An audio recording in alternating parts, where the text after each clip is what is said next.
tuned in to the Cold Hard Truth, Cayman's #1 hard-hitting live podcast show, where we feature some straightforward conversations on political, social, and celebrity news and all things happening in the Cayman Islands and around the world. This show was created to give the people a voice and a means of being involved and informed without any filters. Sometimes it gets crazy, but we always keep it real. We bring you the tea, piping hot, so grab your favorite beverage and join the conversation via WhatsApp at 324-1612. Email tips@caymanmarlroad.com. Now, here's your host, Sandy Hill, broadcasting live from the beautiful Cayman Islands.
Good morning, lovely people. Buenos dias, Elizabeth. Good morning, Ali. Hi, Evelyn, Mitzi, Morna.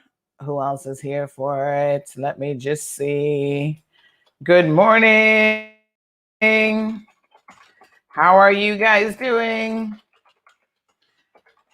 Okay, we got some news for you this morning. We've got lots and lots of good stuff going on. And as you guys know, we bring you the latest as it's happening.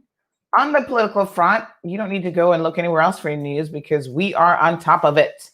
Evelyn says, after last night, all I want to hear is you this morning. Can't get this clown performance out of my head. OMG. Well, we weren't going to start there, but why not? Let us start with Donald. I was going to say Donald Dump, but his name is actually President Donald Trump. He is the president of what is supposed to be the greatest country, free country in the world, or so they claim. And I didn't watch it, but I can tell you all I had to do was look at the social media comments, and a few people messaged me on WhatsApp, and they were just like, I cannot watch another moment of this. I mean, the comments were epic. Someone actually sent me a WhatsApp message, said, I'm tired of watching tonight's shit show. And I was just like, whoa, whoa, and whoa. Like, seriously? Unbelievable. Yeah, I mean, Can't believe it. Okay, someone just sent me something I need to have a quick look at. So yes, unique. Brandon, so who else looked at or watched the presidential debate last night? It was the first presidential debate. Good morning, Siobhan, Brandon, unique. Olivia, did I just say Olivia? Yes. Doreen, yeah. I've not met a single person yet that was impressed with Donald Trump's performance.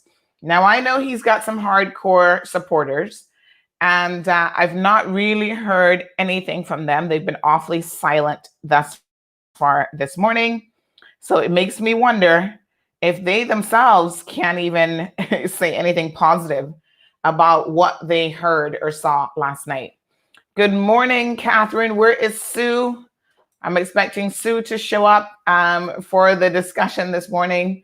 So it's embarrassing to think that this man is actually the president of the United States. That's all I can say. The comments were just epic. I mean, I'll try to pull up a few, but this morning when I was checking the stream to kind of see what's going on, checking my timeline, it was just one comment after the next. People were like, I need to turn this off. I can't watch another minute of this. This is just unbelievable. Oh my God. Has he gotten worse? I mean, is this worse than he was 4 years ago? Maybe he's going a little bit senile. I mean, that's possible, right? I kind of think that that's actually what it could be. Sorry, my eyes feel a little bit irritated today. I haven't put in my eye drops yet, but yes. So I do wonder, what the heck is going on with Donald, as he likes to call himself. Oh my God. Ricky, what do you think happened? Good morning. Evelyn said it was disgraceful. That's pretty much what I've been hearing. And people have honestly been saying, what am I wasting my time watching? Like, that will be time that you will never get back. You know what I mean? It is quite astonishing. I'm just trying to find a few of the comments because they really had me laughing this morning. Some of my social media friends were just like, why am I watching this? Like, seriously, why am I watching this? Let me just see here. Happy birthday, by the way, to Veronica Ebanks. She is 50 years old now. Wonderful. Let me just see if I can find. But anyway, I just, I was looking at the comments and having a good little chuckle. Oh, yes, here's one. I like how all of my Caymanian people tuned into the US debate. Y'all seem to be able to spot BS. So there's that one. Let me just see what else came up here. There were some pretty good ones. I mean, I must say, people are just like, why am I watching this? Let me just see what else we got here. Here's another one. I think I've facepalmed myself so many times in the past 82 minutes. So this person must have watched the whole thing. That I have a guava on my forehead.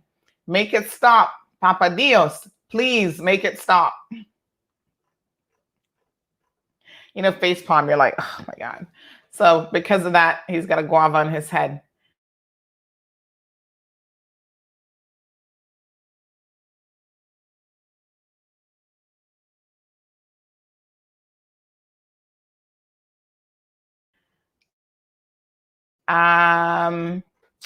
Let me just see what else. I have a friend of mine, Mel, she shared quite a few.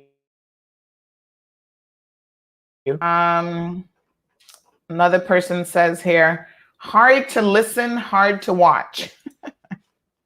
And this is like comment after comment.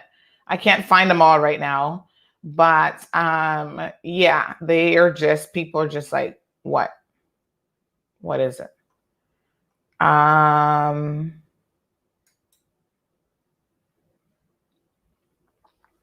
All right. So what are you guys, what was your assessment of it? I didn't watch it. Listen, I can predict BS a mile away. I honestly did not have to watch Donald to come to the conclusion that this was going to be another shit show for him. Like, honestly, I didn't have to watch it. I mean, I knew what he's capable of, and I had more important things to do with my time last night. So I did not even turn on the TV because I just did not want to see it. But honestly, you know, I heard at one point that his opponent, Joe Biden, actually said that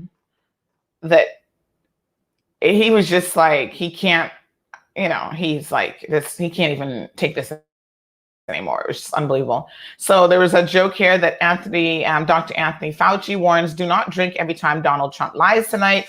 No human can survive that much alcohol. So, they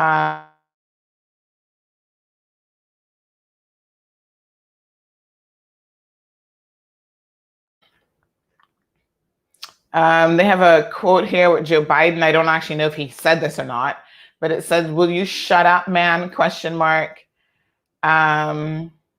Chris Wallace's debate tonight. This was from the Daily Show. Chris Wallace's debate performance tonight is a great reminder that kindergarten teachers are underpaid. Hashtag debates 2020. And then someone said, is it me or does he look a little bit extra orange tonight? So, yeah, the comments just keep coming. And I'm sorry for those of you who were tortured by having to watch this. But that's what America's in for. And I'm telling you, there will still be people last night who get up and argue that this man actually did a wonderful job, and they will be throwing their vote at him, and he's the best president ever to serve. I mean, people live in a state of delusion that is absolutely unbelievable. I mean, you guys know I lived in the States for 15 years, right? I pretty much grew up in the States.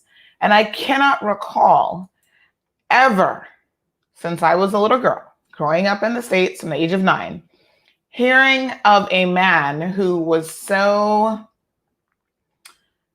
just an epic failure as a president. I mean, it's laughable that Americans can sit down and make arguments as to why this individual is a quote unquote good president. And it only proves one thing, and that is that, you know, Americans have become dumber since I grew up there in the 80s and 90s and I left in 97, I think 96. So yeah, I mean, that's all it proves to me, is that they have there's a whole new level of ignorance in America that either didn't exist before or was well hidden, and all of a sudden now it has surfaced to the top, which is entirely possible. So Aliana said it's like the madman in the street corner you could ignore, but they take him, give him a government posting, and still mad. It's still the same madman. So good point, Aliano. Good morning, Alice. Good morning, Sai. I always get this wrong. I know. Walton, good morning to you, my darling. I've not seen you here in a minute. So, yeah, this is ridiculous. So we're going to be watching our own political situation here, because you guys know that we have an election coming up in a couple months. We've got 7 months left. So yeah, we're going to be watching with a keen eye, and I have an announcement to make with one more candidate that has thrown their hat into the arena. So yesterday we announced that Dr. Frank would actually be running. Now, my apologies. There was a little bit of a mistake on the website yesterday, and I don't even know how I did this. Thanks to Kenneth Bryan for pointing this out to me. But for some reason, I made an error, and I don't even know how this happened, but I personally did, because I'm really focusing on politics for the website. I did the article on Frank McField. It was actually a really good article in the end. I thought, oh yes, this reads well, whatever. Posted it, it went out. And then later on in the evening, I did, the Homeowners Association for Webster's Estate contacted me And as I told you guys, unfortunately, this year they're canceling the Halloween festivities for their entire community. And so I did that article, but the baby was having a little bit of a moment. She was really fussy. She took like a mini nap. And I find that a lot of times when she naps, especially if she falls asleep in the car or whatever, she wakes up super miserable. You're better off not letting her nap at all and just wait until bedtime, go to bed a little bit earlier, and she'll be fine. So she woke up really miserable, and I was trying to console her and write this article at the same time on my laptop. And somehow I managed to write over the article with Dr. Frank, and I didn't realize it.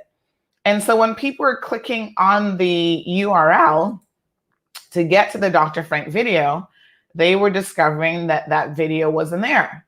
And so the first person to have said anything to me was actually Kenneth Bryan. He's like, what happened to the Dr. Frank article? And I said, well, what do you mean? It's still there. And lo and behold, I went and the whole thing was gone. It was actually redirecting you to the homeowners, the Webster's Estate article. I was like, what the hell? Seriously? Ugh. Anyway, I had to then stay up until almost 1 o'clock last night, rewriting the Dr. Frank article. And you know how sometimes you get something just right, and then when you rewrite it or you redo it, you think it's good, but it's not what I had in the first place? That's kind of how I felt about this. And there was a word that was used in the first article that I couldn't even remember last night when I was up late. And I'm going to touch bases with Dr. Frank because it was something that he had mentioned to us as well. So anyway, what a hot mess is all I can tell you. But it's up now and you can read it. So Dr. Frank made his declaration yesterday. As I said last night, I do find it a little bit unusual why Dr. Frank decided to pick Prospect over, say, for example, Red Bay. He ran in Red Bay last time. But his logic basically is that running up against the premier of this country with the PPM machinery, as people call it, almost ensures certain defeat because the PPM has a bottomless pocket, is what people think. I don't believe that. And in fact, I think the last election, people did a really good job, the voters in this country, of saying to, the premier and his government that the truth of the matter is they are not actually all that impressed with them. They did not win the last election. And in fact, they had 3 ministers removed. And I think if that's an indictment or a vote of no confidence, if that isn't a vote of no confidence, I don't really know what is. That is an amazing vote of no confidence. That is the people saying, you know what? We don't quite have faith in you. It is what it is. And so there's still people who are fearful of the PPM government and believe that they will win no matter what, and they'll somehow finagle their way back into power. No argument that they did a better job this time around of, in the end, sealing the deal with the devil. But I don't know. That doesn't give me much hope because we can see how they've had to sell themselves down the river in order to make this happen.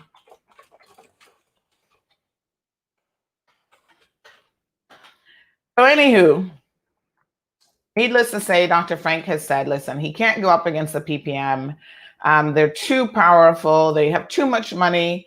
They've got this organization in place. Listen, give the devil his due. The PPM is fairly well organized. I think everybody will tell you that. They do have, a group that sticks together no matter what. And we can't say that about the alternative political party, which was the UDP, is now the CDP. They have had their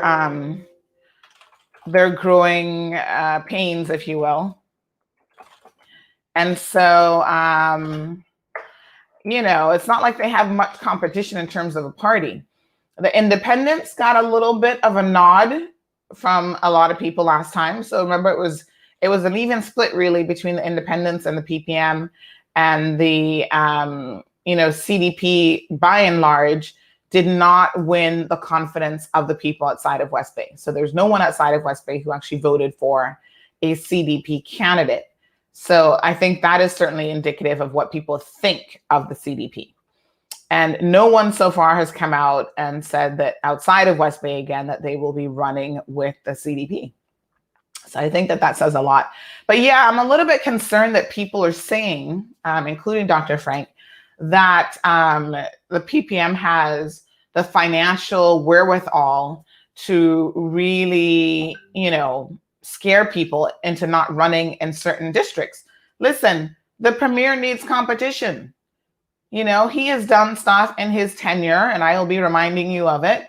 That certainly makes me question whether or not, he'll never be premier again, hopefully. People are saying that he might actually change the Constitution and push it through, where right now there's a cap on 2 terms that someone can serve as premier, but they actually believe that the premier might actually change that, and I hope that he knows that we the people will never stand for that. So he's had his 2 terms as premier of this country. However, that does not mean that he cannot run again.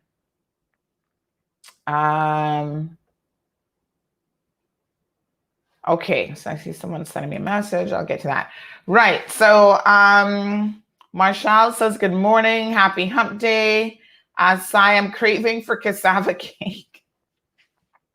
It's not even 8 o'clock in the morning, young lady. Cassava cake for breakfast. Yes. Hi, Larry. Nice to see you. Yes, Alice says every town has a clown. Well, apparently so does every country.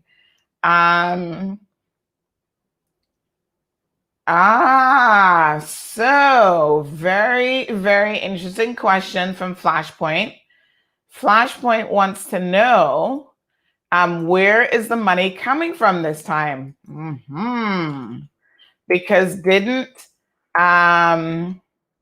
Wayne Panton bankrolled the PPM last time? Well, I tell you what, he spent a lot of money for the party, and I don't know that it was well spent, but anyway, yes, I think you have a fair point there, Flashpoint.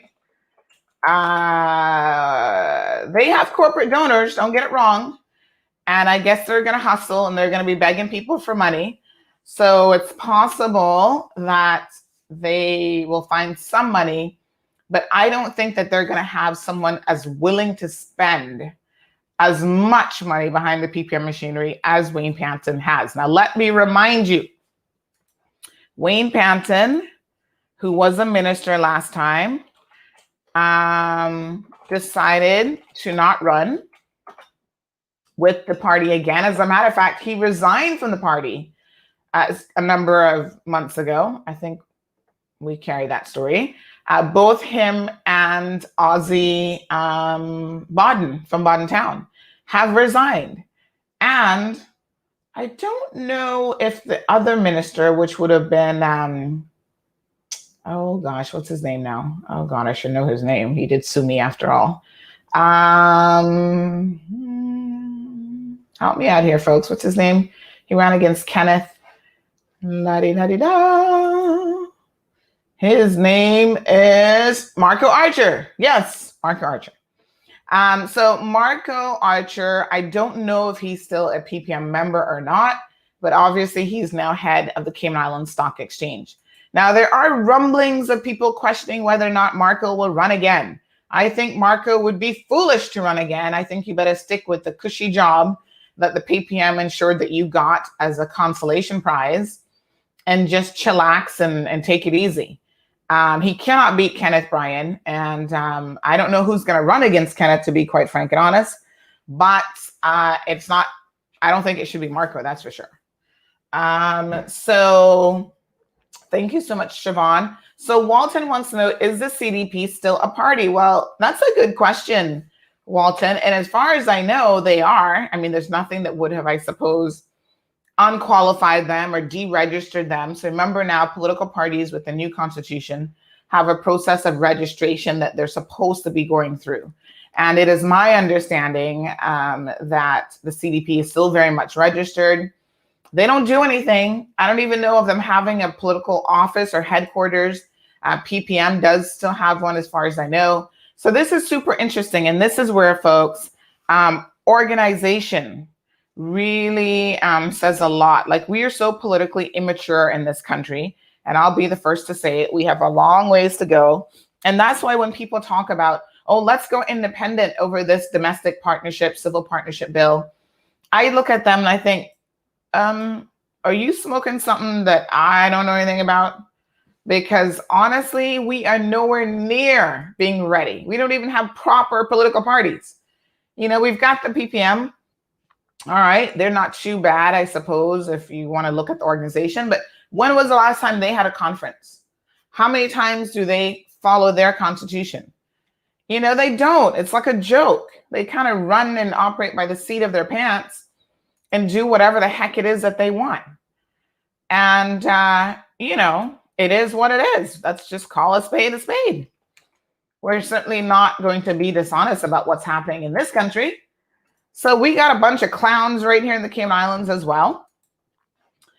And yeah, you know, I'm just flabbergasted all the time at some of the people that we decide to elect to public office. Nonetheless, they're in there now, and I would like to see fewer clowns running this government. And I'm hopeful that you all will be making some better decisions in that regard. So I promised you a bit of information in terms of an announcement this morning and who else was throwing their hat into the political arena. So without any further ado, let me tell you right here on the Cold Hard Truth that we have a woman, another woman. Yes, I know Sue's like, listen, Sandy, stop chatting. I can't wait no more. Just tell me who it is. Well, folks, drum roll, please. Oh, right. Sorry. No drums around here.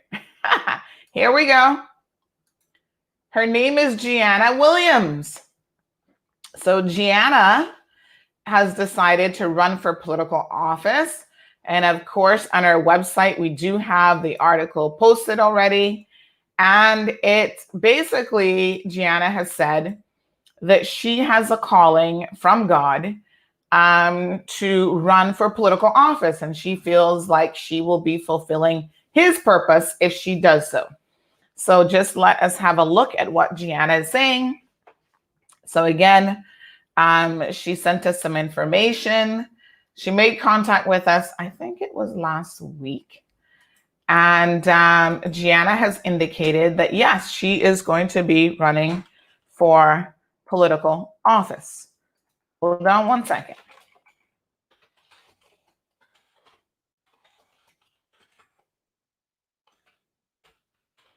All right, so she is quoted as saying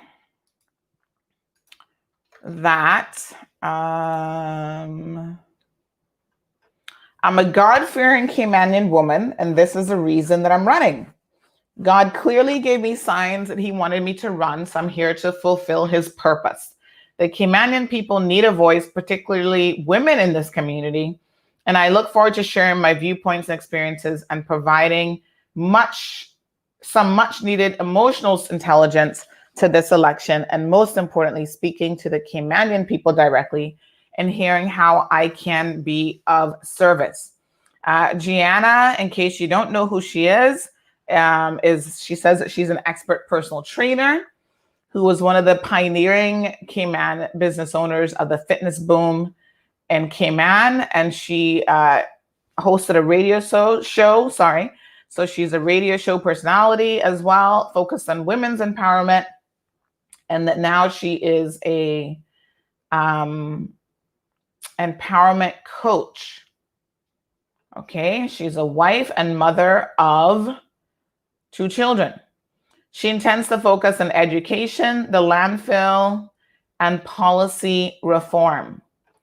All right, so this makes Gianna the second woman thus far to make a declaration for political office.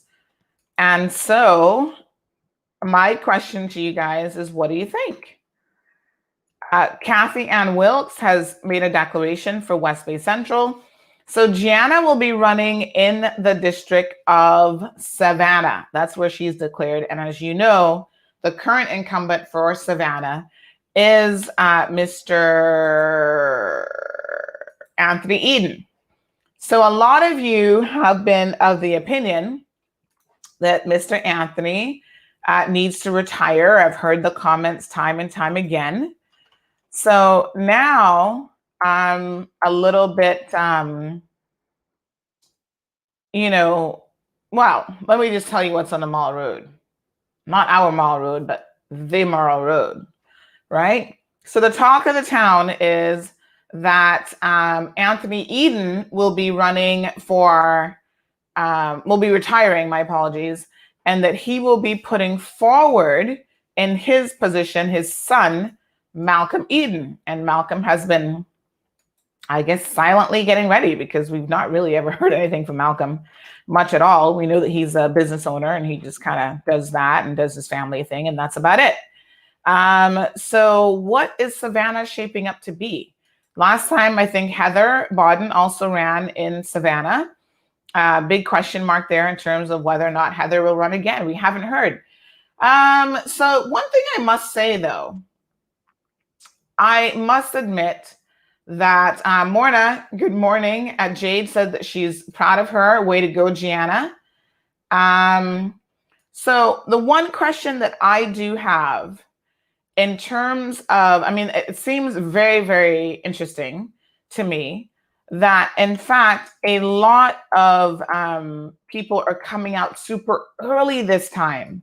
So what does that mean for us? I like it personally, because I think it will give us enough time to have the political discourse. I think that when you run for political office, that yes, you should put in the work. You need to get out there in the next 6, 7, 8 months. I think you should be doing it an entire year in advance, to be honest, and working the streets, going door to door, talking to the people, making the talk show circuit, doing the most to let people know who you are. Now, I think if you're in a particular arena, you probably know who Gianna is. So if you're like in the fitness area, someone mentioned that Jade, that she used to be a trainer at King's Gym. She used to work at Star 92.7. So that's where she had her morning show. But then the question becomes, for those of you who do not know her, how much time do you need to get to know her? And so I think Gianna has a lot of groundwork to do, because I think if you never listen to Star 92.7, which could be a lot of people, I don't think older people probably are in that, stratosphere of listening to Star 92.7. It's kind of a younger market. And you don't go to the gym, which probably a lot of us don't. You may not know who Gianna is. So Flashpoint wants to know, other than the calling from God, what are her prescriptions for national and constituency issues? Well, Flashpoint, those are the things that we're certainly going to be asking Gianna. We want to hear from her. This is her official declaration. And of course, open invitation to all candidates. You can contact CMR. She's reached out to us, and we've sent her some information about kind of what we offer and what she can do to get her message and the word out there to reach the people in this country. So listen, Marshall, she's running for Savannah. Again, that's currently where Anthony Eden is, and he's been there for donkey years, 20-something plus years. I think after Mr. Bush, he is the longest serving member of the Legislative Assembly. And a lot of people do think that maybe it's time for him to gracefully retire, if there's such a thing in politics. So Jade says she does women empowerment, and she's married to a nice Jamaican guy. So, all right. Marshall is being a little bit tough on Anthony Eden this morning. Said that he needs to go sit his old behind somewhere. I need to get some sound effects for this show, because some days I just need to do like a boom, mic drop, and a bomb explosion and earthquake sounds and all sorts of stuff. So Catherine is in agreement with that, saying most definitely Mr. Eden should retire unless he can come into the 21st century with his ideas. Right now, I need a laugh track. Catherine, you are too much. And I don't think Mr. Anthony will be coming into the 21st century. So retirement looks like a pretty good option for him. And I love Mr. Anthony. He is a sweet person. I have a lot of respect for him with certain things. But I must say that politically now, I do believe that it is time for him to retire. But you them old people in Savannah, child. Lord Jehovah. They tell everybody in the family, just vote for Mr. Anthony just because I tell you to. And people just toe the line. I'm telling you, I know families like this. Their grandparents say who to vote for, and all 5 subsequent generations are going to vote for that person. But maybe we really need to start focusing on the issues in this country and who can actually help us progress beyond. You know, I was having a very interesting conversation yesterday, which, by the way, tomorrow is Thursday. On Friday, Alric Lindsay is going to be joining the show. And so I was actually having a little discussion yesterday with Alric, and we were talking about, you know, what is the way forward for this country? We are in a real predicament right now with COVID, and we're not unique in that sense. The entire world is in a predicament with COVID. And so it requires leadership that is going to be more creative than thinking, okay, the only thing we can do is take out a loan and give loans and that sort of thing. Which, speaking of giving loans, I got a bone to pick with CIDB. Now, I'm waiting on them to actually respond to a series of questions that I have sent them, which they've yet to respond to.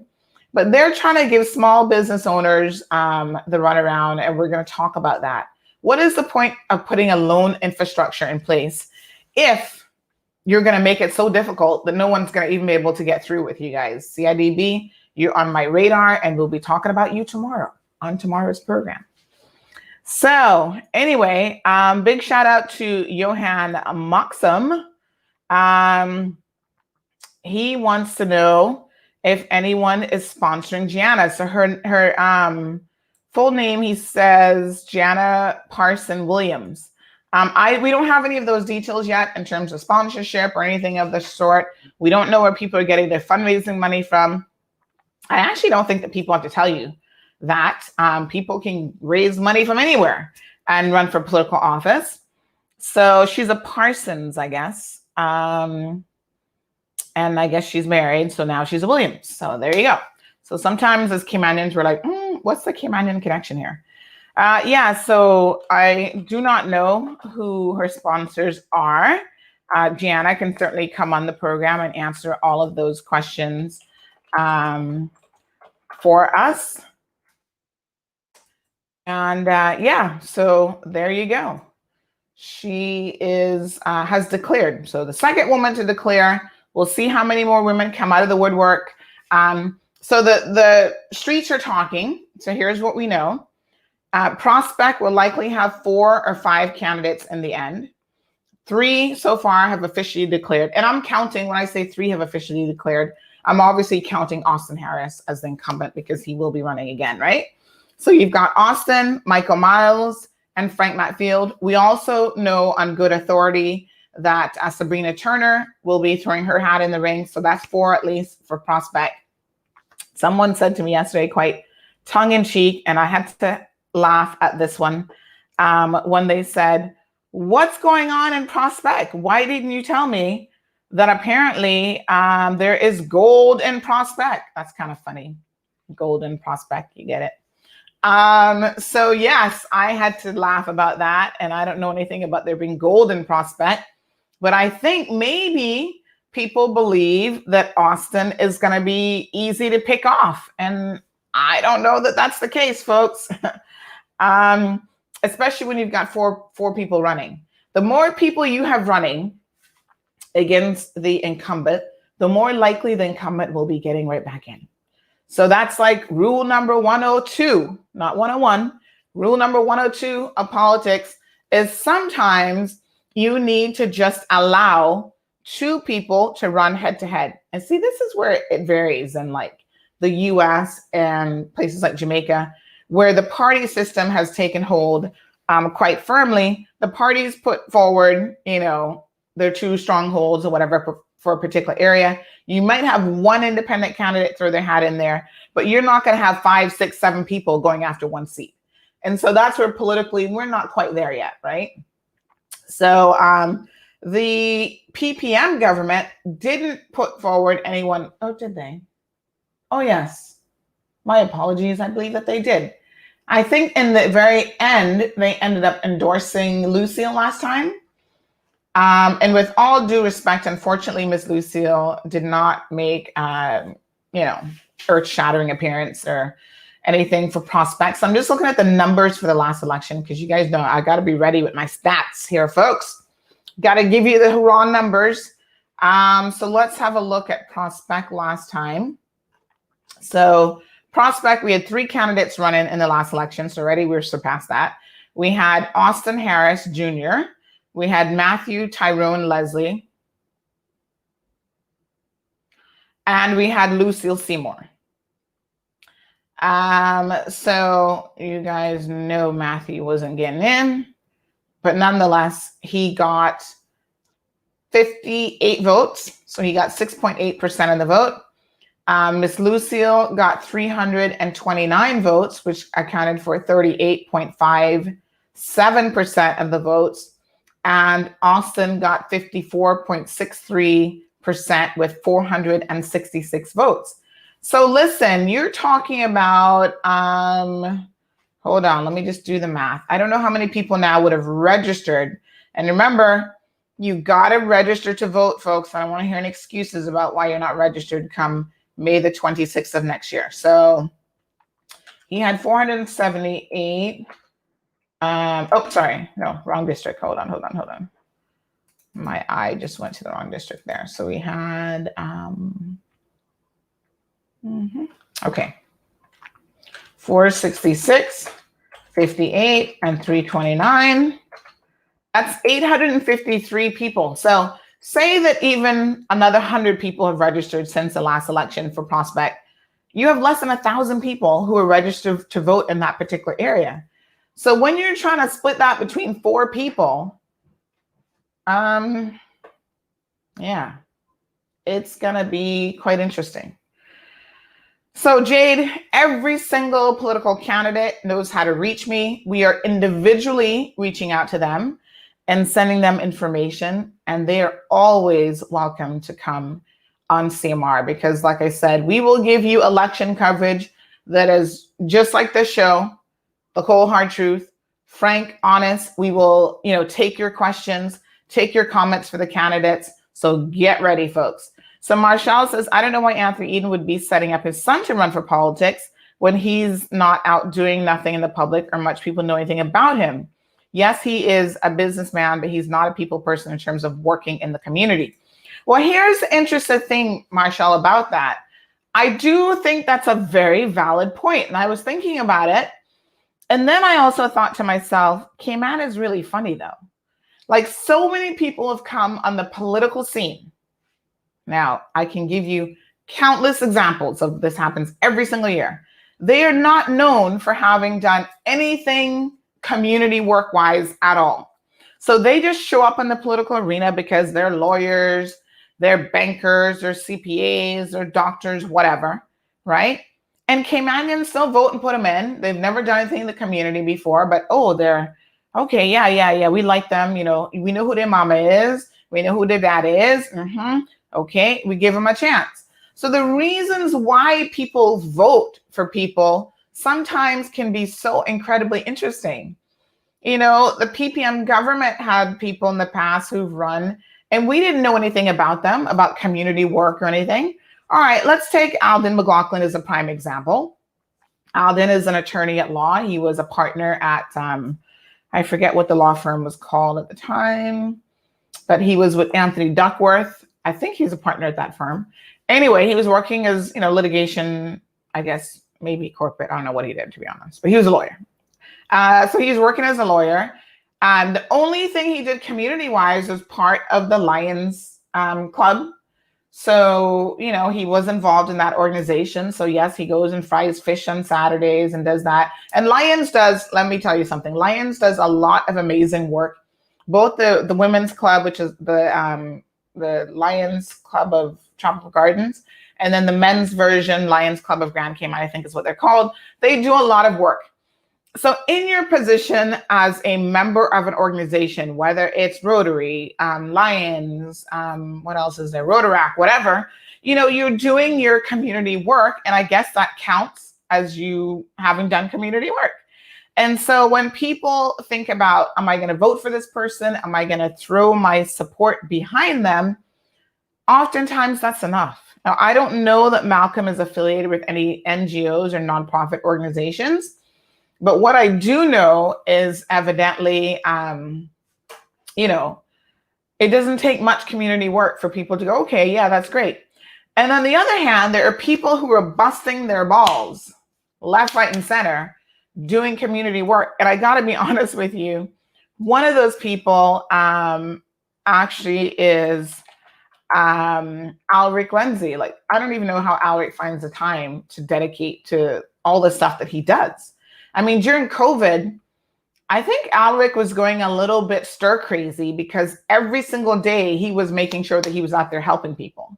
So he couldn't go stir crazy. You know what I mean?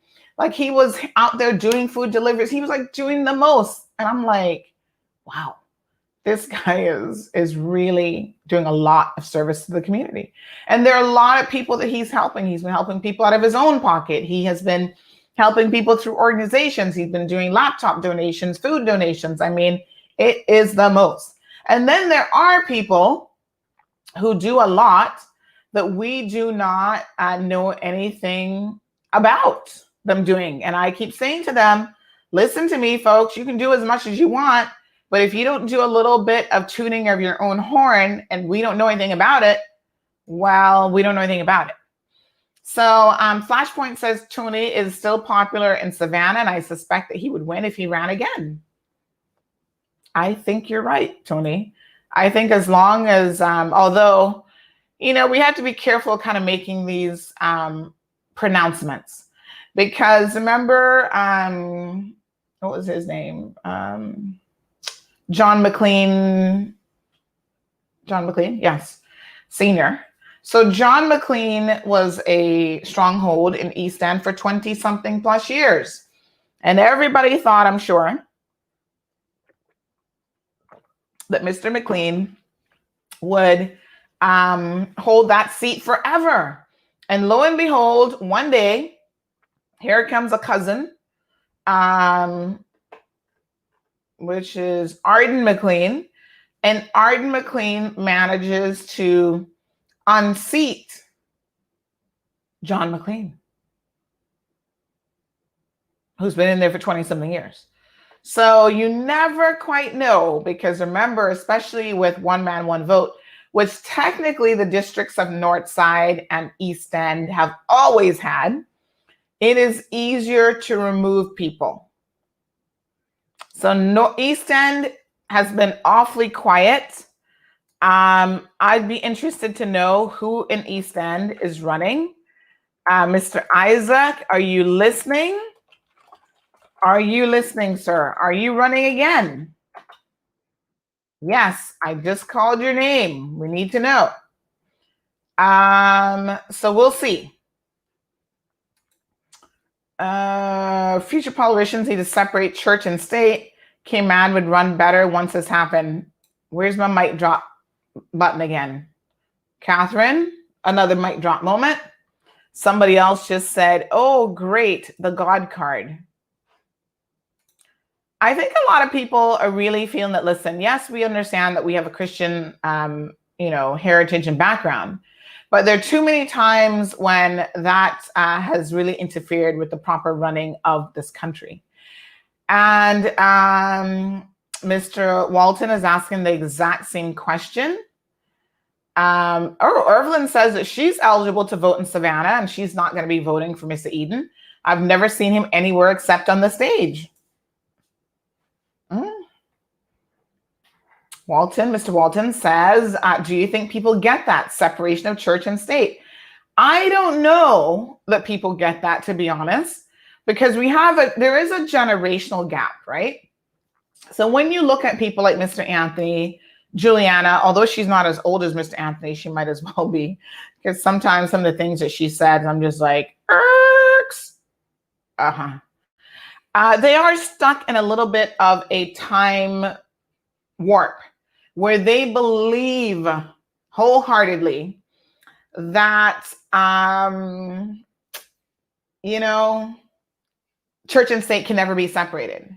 And I think there has to be a separation. And I get that we have, even in our schools, they teach religion. They probably all do a morning prayer. These things are staples of, our Christian heritage. And I'm not saying to remove those things, but I do think that constitutionally, legally, when decisions are made, there has to be a separation. That's why we saw such a big divide with the LGBT issue, the civil partnership issue, which eventually was pushed down our throats anyway, because some of us are claiming that on the issue of religion, there's certain things that we cannot do, including ensuring equal rights for all citizens of this country. And that cannot be a position any longer that politically we continue to push. And, your religious beliefs are your religious beliefs, and you do not have the right to push those beliefs on anybody else. You have the right to hold those true to yourself and to believe what you're going to believe. But politically, when you start to try to push it down my throat, especially when you are living a damn lie yourself, let's just be honest, hypocrites in the LA, right? You can get up, talk about Gabriel all you want. When I know the fornicating that you're doing, the adulterous acts that you're carrying out, you're not fooling me, and you're certainly not fooling God. You know what I'm saying? So the level of hypocrisy is another issue that concerns me. But, that is encouraged or at least ignored because we believe that the church has such a pivotal role to have in the operation of the governing of this country. And I think that there has to be a separation. Even in the Bible, God acknowledged, what does he say about unto Caesar? Whatever, do unto Caesar, give unto Caesar what is due his, whatever, blah, blah, blah.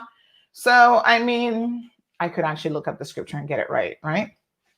But if you believe in the tenets of the Bible speaks to separation of church and state. And yet there are people who wish to keep the two very much married conveniently for their own convenience, because like I said, they are living a lie every single day. And Lord knows I can't take liars. I was messaging someone about something yesterday, and I said, I'm thinking about doing a little project with someone. And I said, let's sit down and have a discussion. We can chat about it. But one of my fundamental beliefs that I operate under, and this is whatever you and I are going to do together, right? So whether we're friends, whether we're acquaintances, whether I don't even know you, but you want to call the phone, talk to me, you got to be honest. You got to be able to tell me the truth. And when I find out that someone has lied to me, that erodes entire relationship, right? So when I see politicians lying to the people, when I see them getting up in the Legislative Assembly and pretending to be one thing, putting on gospel concerts for you donkeys who actually believe them, that they jump up every week and go to church. I'm like, if you were really a Christian, now I get that we say that church is for sinners, but maybe you shouldn't be out there trying to pretend like you're the Holy Grail and quoting Bible scripture and doing all this stuff when clearly you are a big time sinner yourself. And you need to take a chill pill on the sinning and the proclamations of God's word, because you're just looking like a fool. Anyway, we will get to more of those things throughout the course of the next 8 months. Lillian says, Sandy, you should run for Savannah. I need that soundtrack. Pump the brakes, Lillian. Thank you, but I think I've made my position very, very clear on this show about why I will not be running for political office. Now, I do not believe that I should probably ever run for political office. However, last time Kenneth Bryan put me in my place and he said, never say never, which is a true statement, and that he thinks that maybe I'm doing myself a disservice by saying that I would never run for political office. Well, let me put it this way then. I do not see myself ever running for political office again, because I have done that and I have been down that road. And, you know, I think that there is a certain degree of frankness and honesty that you lose when you run for political office. And I don't mean honest crazy like Donald Trump, because he's not really honest. He's actually a liar. But, you know, he pretends to be, oh, he's going to tell people the truth. He's going to drain the swamp when in fact he is filling the swamp with his own people. But he sure has a lot of people fooled. So Marshall says, I don't have anything against Frank Matfield, but I'm not sure why he's running against and for prospect. He has to run. He had his run and really didn't do much. Okay, well, Dr. Frank can certainly come on the program and set the record straight in terms of what he has done from what he hasn't done. I'm extending the invitation to all of them to come and let us know. Hey, we had a little miniature debate yesterday with Cindy joining the program. So one of the things that we're actually going to do, you're hearing it first here on the Cold Hard Truth Morning Edition, Hump Day Special. We will be having candidate debates, virtual candidate debates, so they can be at home in their homes once they've got internet and a computer or even just a cell phone. We will be inviting all of you to debates. So we'll see after nomination day where the numbers are and who's in it. And yes, we will be doing virtual debates, folks. Virtual just meaning it's online. So get ready. We got some tough questions. Get your questions ready. Listen, this is our country and we need to take it back in more ways than one. So thank you for that comment, Marshall. And Frank will certainly, I think, need to address some of those issues. Now, in terms of why he's running, allow me, it's actually in the story that we did on Dr. Frank, but allow me to pull up the video. So hold on one second here. I'm going to pull up it's actually audio, but I do want you guys to listen to it. So give me one quickie so that you can hear in Dr. Frank's own words why he has decided to run for prospect, because that was one of the questions that was put to him yesterday by my dear friend there, Mr. Woody DaCosta. And Woody, as you guys know, is the host of Cayman Crosstalk over on Rooster 101.1. So hold on one second. I want you guys to hear exactly what Frank Matfield said, because the question has been asked. Why is he running in prospect? Thank you, Sue. Yes. All right, here we go, folks. Cue it up.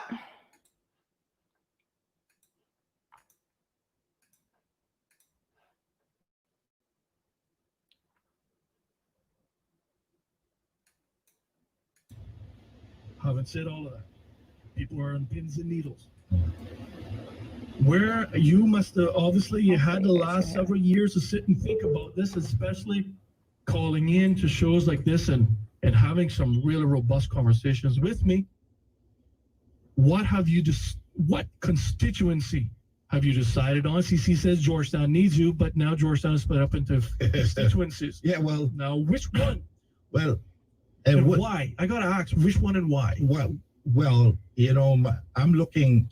My wife told me that I need to run in prospect. She told you need. Yes. She voluntold you. Yes. She voluntold you, so you need to run in prospect. Yes, you need. She said I need to that's run gonna in be prospect. a crowded field. Yeah. She said prospect.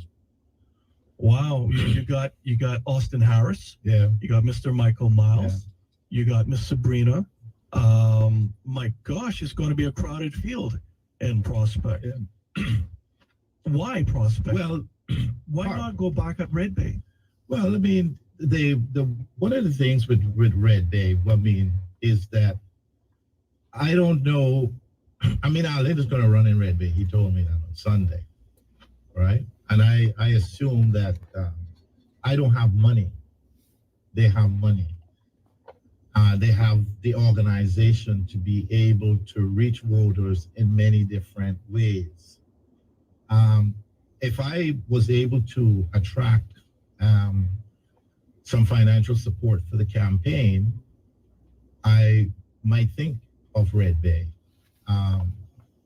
because it's large. It has a very big, upper middle class community in there as well.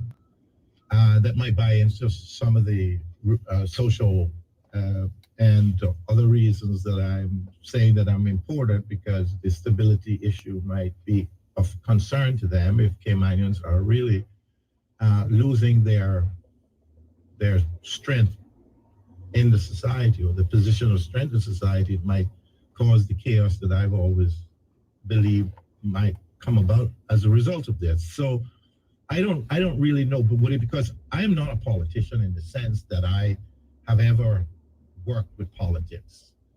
I have always worked with the societal issues, and I've shaped the societal issues in such a way that to say to people, well, in order for me to do this, then you have to elect me. So I have to put myself out there for you to give me a job, because nobody else is going to give me a job. And if I have good ideas and nobody hires me, the people are the only people that have hired me. We have the records to show this. And so I'm interested in getting elected to serve the Cayman Islands. I'm not talking about a district. I'm just talking about a district that enables me to get elected, because at the end of the day, we're not doing things for districts. We're doing things because that's just a voter a strategy for people to cast their votes. And 126, you make a pledge to really govern and act in accordance with the Cayman Islands, not just the constituency. Yeah. And so I think that's what a lot of people need to realize as well. Right. So it's not about I know that Kenneth goes on a lot about Central and this and that and the other thing, but it's Georgetown he should be thinking about, and not just one particular area. So I want to serve I'm from Georgetown, so I would like to serve Georgetown. I did it before. I wasn't working for this group or that group or the other thing. I was working for Georgetown. So my wife said to me, she said, look, why don't you give it a little time before you make your actual commitment to this, where it is it's going to be? Because she said, as far as she's concerned, Prospect is the place. Because for one thing, we know we have quite a bit of Jamaicans in Prospect. And they tell you the truth, to God's honest truth, Rudy. They're Caymanians that respect me, like the lady just told me. But I get a lot of respect from the Jamaican people. And I know why that is too. I know why that is.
Oops, my apologies. Sorry, guys. I was just recapping. Sorry, I forgot to unmute myself. I was just recapping what Dr. Frank actually said in that snippet. And quite interestingly enough, Dr. Frank has said in a roundabout way that he is not a believer in the one man, one vote system. So he clearly states that the reason why he is running for political office is because he is a believer. Let me just bring this up for you. That he is a believer in the fact that, you know, he's running to represent all of the Cayman Islands, and in particular, Georgetown, where he has represented the people before. He's having to choose a district because that's how the system works. So you've got to choose Red Bay, Prospect, whatever. But he is more interested in choosing a district just to get elected. But really, he's focusing on helping or wanting to serve the entire community, and especially the community of Georgetown. So I think that that's an indictment on the one man, one vote system, quite interestingly enough. And I do believe that there are a lot of people who are having buyer's regret about one man, one vote. And so they are not necessarily, now thinking that this works really well for the people of the Cayman Islands. But unfortunately, it's a little bit too late for that. Ms. Darlene reminding us that God is the one who will judge us and nobody else. Absolutely. Mr. Walton has some logic here. He says, if one butters their bread on all sides, it might become messy, but you are sure to have buttered bread. Now, speaking of buttering breads on all sides, just a quick side note about the District of Prospect. So Austin Harris remains an independent candidate, despite the fact that he is a consular under this unity government, and he decided to break ranks with the independents last time. I think it's probably a good idea for Austin to come on the show and remind us of what happened during the formation of this government. And so he remains an independent member. Now, I have it on good authority that the PPM was trying to get him to join their party. And he, I guess, respectfully declined that offer. Remember, there was supposed to be an 8th ministry that was going to be set up. So my sources told me, and again, this is Mall Road sources, so take it or leave it, for what it is, but this is what's been talked. They offered Mr. Austin that 8th ministry contingent on him joining the PPM party. So the PPM is desperate to find people to come on board because, as I mentioned earlier, they did lose some pretty heavy hitters in the last election and from the party. So, there are people who've lost faith in the party, including Mr. Wayne Panton and Ozzy Bodden. Now, let's us direct our thoughts as to why Wayne and Ozzy stepped out, right? So they did not leave the party after losing and saying, well, I'm a sore loser. They left the party, and this goes to Sue's point that she has just made. They left the party because the PPM did not take a stand when it was alleged and Mr. Bush admitted that he assaulted a woman at a local restaurant in the early morning hours of whenever back in, I think it was January, February. So that assault case is now going to court. He will be judged and adjudicated in a court of law. But regardless of what the outcome is, he kind of admitted that he did it, right? I mean, he apologized and says he couldn't remember because he was in a drunken stupor and that he needs professional help. So, the PPM government, which comprises of 2 women, actually 3 because they're all working with the government, Juliana O'Connor Connolly, Barbara Connolly, and Tara Rivers, no one in that party really spoke out about how a man could so viciously beat a woman in public. And listen, it's unfortunate that in court, you will not be able to see the photos of this woman bruised and battered. Because if you saw her bruises and how beat up she was, you would have no doubt in your mind that we need some change in this country. So having said that, the PPM was silent on this issue. And this bothered people like Wayne Panton. Because Wayne, I guess, has a mummy. I don't think Wayne has any daughters, but Wayne has a wife, right? He may have sisters. I don't know. He's got women in his life that he cares about. And this is just wrong on all levels. So I think Wayne and Ozzy were extremely disappointed at the political party not coming out and standing firmly against violence against women. And at the end of the day, you know, Wayne still has the former PPM office in the Savannah area, right behind the Domino's Pizza. And he put up a sign there that said, "We stand with all women," right after this assault incident came to light. So Wayne Panton, former partner at Walker's, has taken a position that women should not be beaten and bruised and, you know, discarded like the trash in this country. And he did not feel that the PPM was doing the right thing in this regard, and probably a lot of other things too. I'm sure at some point Wayne will talk to us about why he's broke rank with the PPM. And so at the end of the day,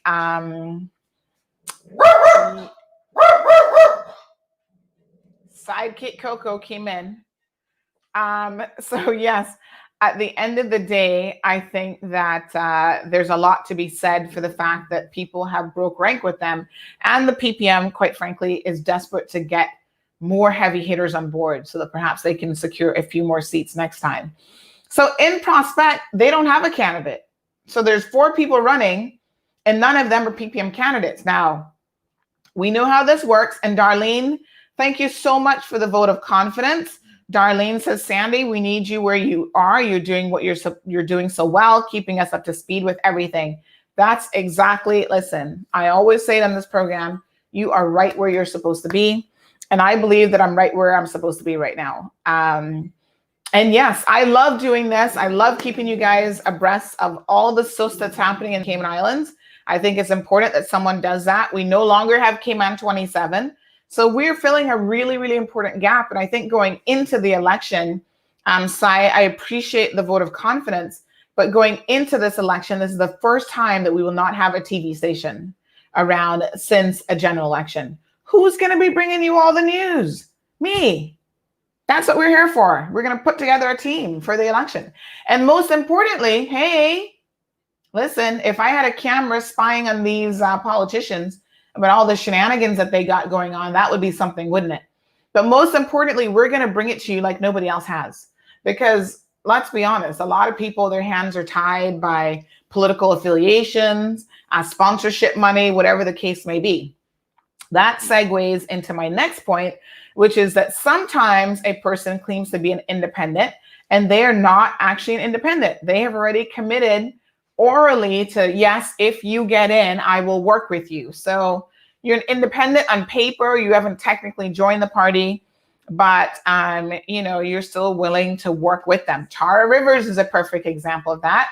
Tara has worked with the PPM government throughout her entire political career. She might as well just sign up and become a PPM member. It doesn't make any sense to continue to claim that you're an independent, Tara. I'm just saying. Another mic drop. Okay. So yes. And there are others who will be running as independent. Sometimes it's a matter of a financial,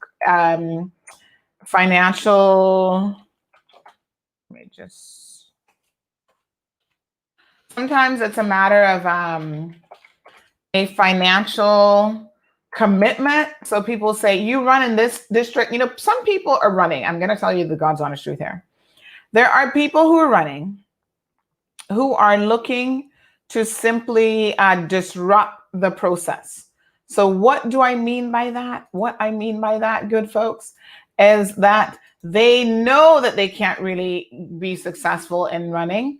But if PPM or whoever is going to give them a little $10,000 donation, $20,000 donation, or whatever, they will run to split the vote and to make sure that other people have a more likely opportunity of actually getting elected, despite their chances being very, very slim.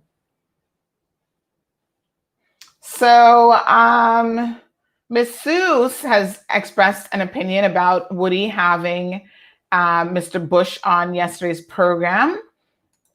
And she wants to know, why did Woody have him on there? Well, I guess how Woody's looking at it is, regardless of what Mr. Bush has done, he still is entitled to, I did not watch the show, so I cannot, speak to what he said, but perhaps he is still entitled to have an opinion on this subject, or whatever politics he might have been talking about, because like I said, I didn't listen. So he is still the Speaker of the House, folks. I mean, he has a political position that he is holding on to, and he has a stronghold in the District of West Bay, which represents thousands of people. So once the West Bayers decide that they want a change, then, you know, I don't know if it'll ever come, but we'll see. Flashpoint says, I don't consider that interview, Dr. Frank, to be very persuasive. Okay.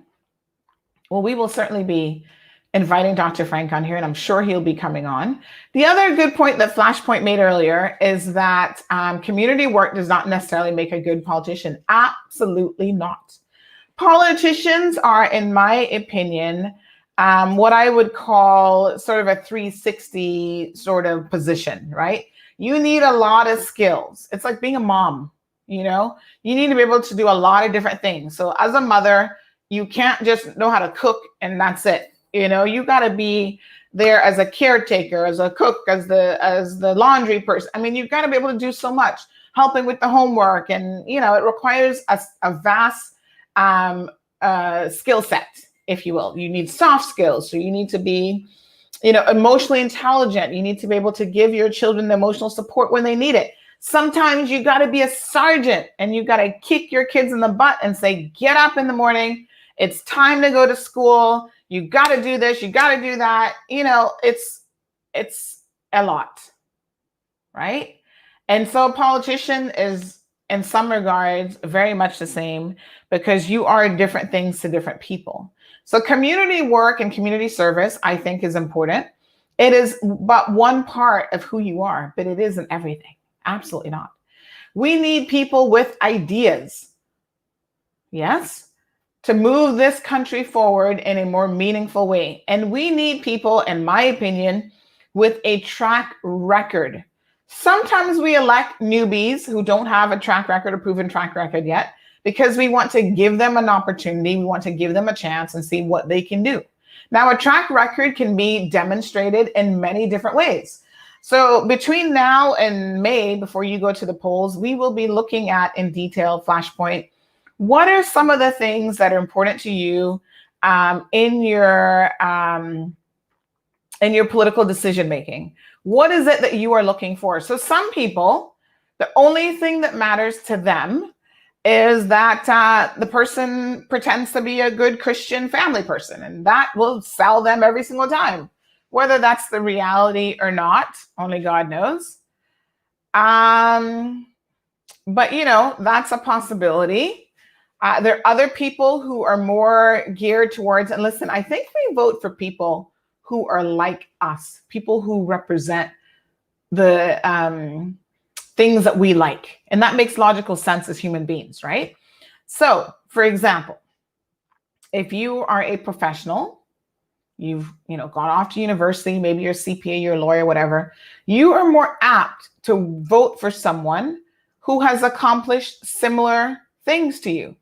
So when a candidate puts themselves forward and they are professional and they speak at a certain level, you are more likely to vote for that individual versus someone who maybe is toting the church line and seeking to get elected in that way.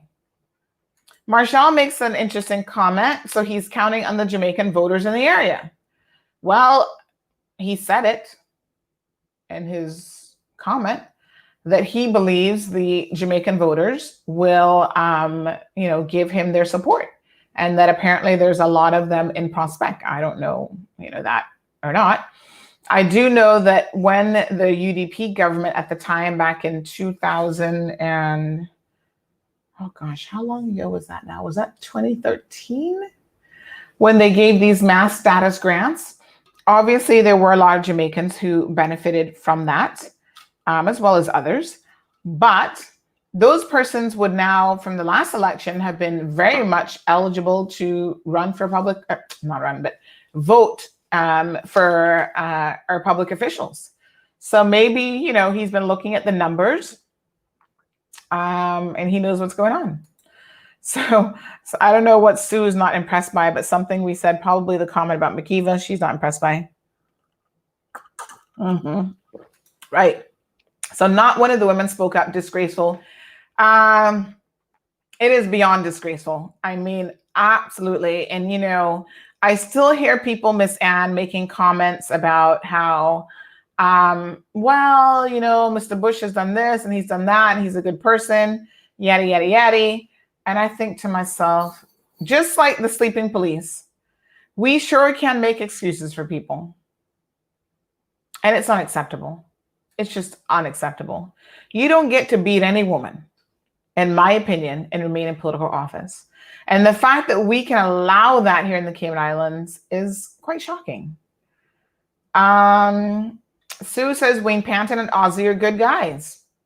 Wayne Panton, are you paying attention? Ozzy Bodden, where are you, Mr. Ozzy? We know Ozzy don't play with people, you know, him and his cow cod, he'll fix you. So we look forward to hearing from all of them. I do not know if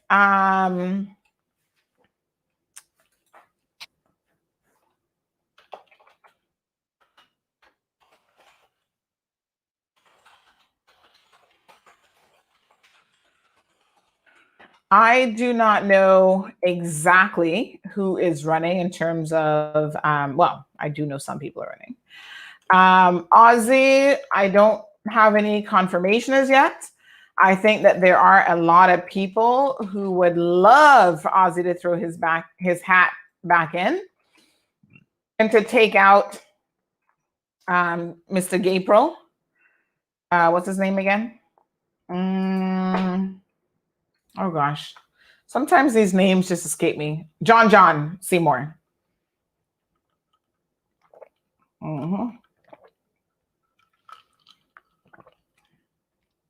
Flashpoint says if a number of qualified candidates put themselves forward, the PPM could be in trouble. However, if too many people run, some of the PPM candidates will get reelected because of this name recognition. Valid point indeed. And the other thing, Flashpoint, is I'm a little bit concerned about why are we not hearing for certain districts? Like, okay, like we said, Prospect has enough. Don't anybody else run for Prospect, please. What about Georgetown? Where did David White run? David needs some competition here, folks. So that would be Georgetown. I'm still learning these districts, I gotta tell you. So Georgetown North needs competition. That's Joey. Georgetown East is Roy McTaggart right now. Georgetown, where the heck is David? Where is he? He's Georgetown, must be Georgetown West. Yes, Georgetown West. So last time there were 4 persons that ran in Georgetown West. So far, no one. Listen, Jonathan Piercy came very close to winning the last election in Georgetown West. I'm telling you, if the other 2 candidates were not there, I think he probably would have beat David. And this is where having 3, 4, or 5 candidates in a district splits the vote. And yeah. So interestingly enough, one of the things that I have an issue with, and Flashpoint, I want you to tell me what you think of this, and the rest of you. When someone runs for political office and they are unsuccessful, and we've had a number of people who have done this over the years, it happens all the time. Where do they go for the next 4 years? They return back to their normal lives.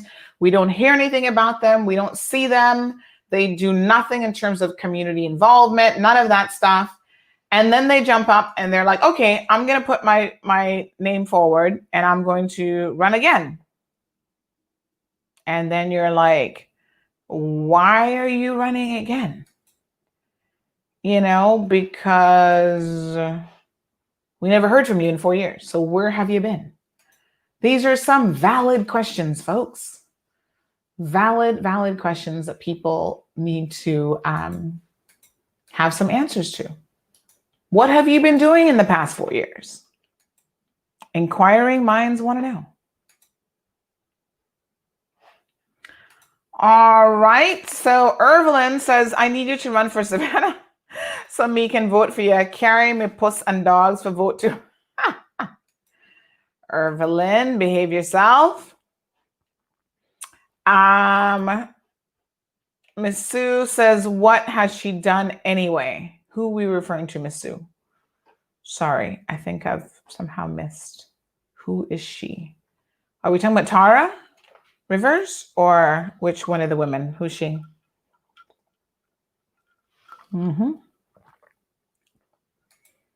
Jonathan says, Sandy, pick up the mic and drop it again. Bruce wants to know who is sponsoring these individuals. That's a good question, but it's not a question that we are necessarily entitled to know. And, you know, last time Dr. Tomlinson, Steve Tomlinson, sponsored a lot of independents because he just didn't want the parties to get back in. So he was all about sponsoring independents. I think a lot of independents may not have publicly said that, but we're aware for the most part of persons who got money from him. Sue says, who are real people education, know how to talk to people, talk to help us. Okay, serving the community isn't everything to get you elected, but it lets people know who you are. And when your name is called, they know a little bit about you. Well, you know, listen, let me be very, very clear about what I think about service, right? At the end of the day,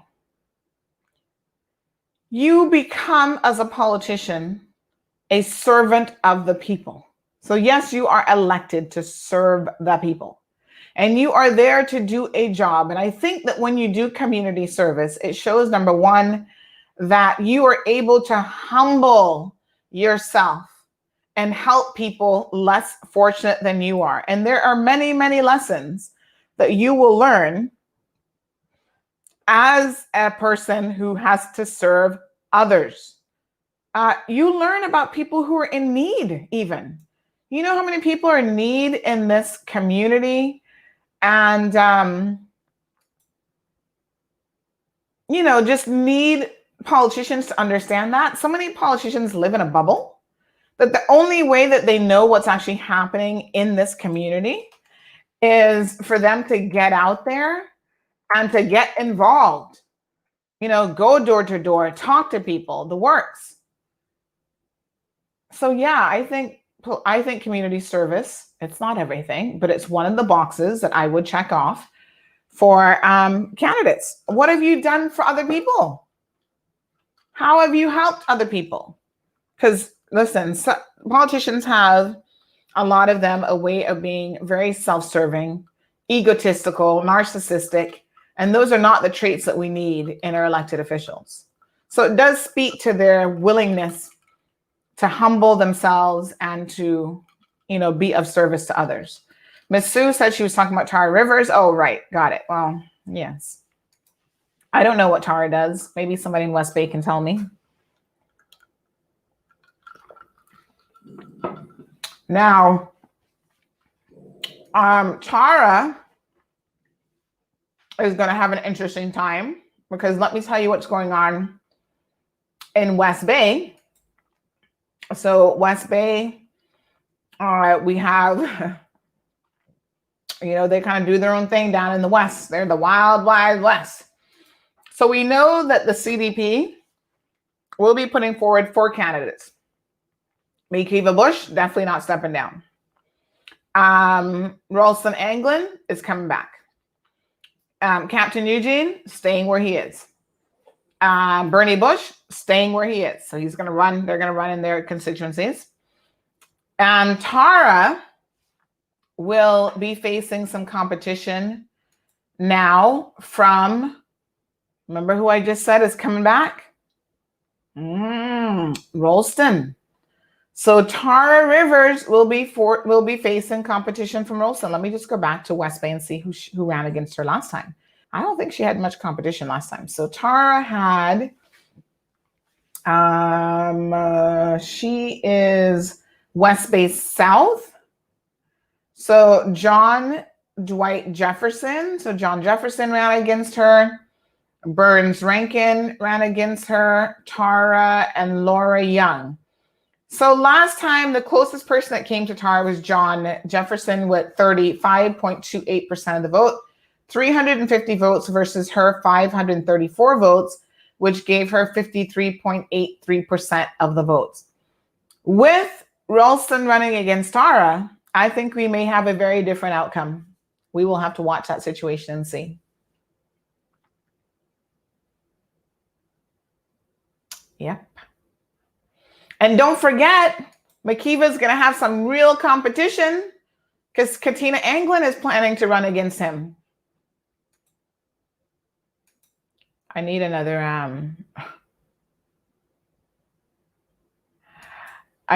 mic drop.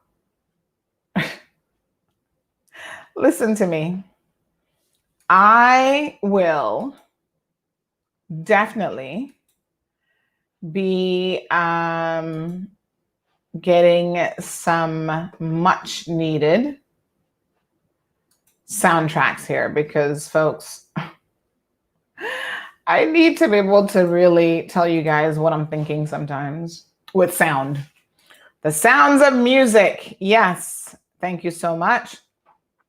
So Aliana suggesting we need to know your government 101 type of show. If a district becomes landlocked with too many official candidates, should there be a process of eliminating and bringing the vote to two choices? Well, that doesn't happen with our constitutional process. So I take on your point, Aliano. Thank you. Yes, why don't we refresh our memories coming to the election, how the electoral process is organized by way of the Constitution and how it works. That's a great idea. Thank you so much for that. Marshall says the only time that politicians go door to door is when they're looking for your vote. Other than that, they live in a bubble. Listen to me. You do not even have to go door to door anymore. We do live in the 21st century whereby everyone's got a phone and the vast majority of people have WhatsApp. So the older folks, maybe not, but most people are perfectly happy with you messaging them and keeping them abreast. So Savannah, Newlands, Town with Chris Saunders, they all have Alva Saku, they all have these WhatsApp groups, which are voters in their respective constituencies that they send out notifications to. They talk about community issues. They tell people when they have community projects and so forth lined up. So honestly, you don't even need to go door to door like how you used to anymore. My point, Flashpoint, and others is that, Marshall, you just need to be in communication with your people. And there are tons of different ways to reach people, folks. I sit here in the comfort of my little makeshift studio, and I literally reach thousands of you every single day. So they can do it as well. That's the point. They just have to show some interest, some effort. Miss Gigi. I just called the dog Gigi. Coco.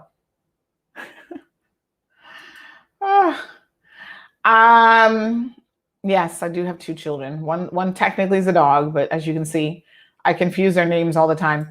Can I just tell you a little joke before we continue on to the more serious conversation that we're having? When I first had my daughter, well, you know, she's 4 years old now, I used to call her, was it her or the dog? Which one did I get confused? But anyway, I used to mix up their names all the time. Like I'd be meaning to say something to Coco and I'd be like, Gigi, or I think it was mostly the other way around, where I was calling her Coco. I can't even remember. But the point is interchanging their names because I was saying both names so much. I'd be like, Coco. Oh no, you're not Coco. You're Gigi. You're the baby. Here we go. Here we go, Coco. Crazy Coco. All right. Hey, Coco Loco. Sometimes we call her Coco Loco. because she can be a little bit crazy at times.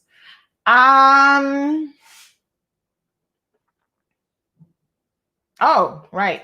So Flashpoint wants to know, what have you been doing, each of the existing politicians that are running for 2020, to outline how they earned their salary over the past years? So when you say existing politicians, you mean ones who are in the LA right now? You want to know how they've earned their salary? Well, most of them haven't done very much to earn it at all. The most that they have done is this domestic or civil partnership bill. That's the hardest that I have seen them work to try to get something not to pass. Other than that, I don't know what else most of them have been doing. And Sue says that she loves Ralston. Hope he gets back in. We will certainly pass that message on to him. Again, we've been waiting on Mr. Ralston actually to reach out to us. Very, very interesting comments this morning. Yes, so lots of people want to see some things going on. Some of you, it's interesting though, how sometimes people want people to come back, and then other times they're like, nope, they've had their turn, they're done with. So it sounds like some of you are not done with Ralston yet.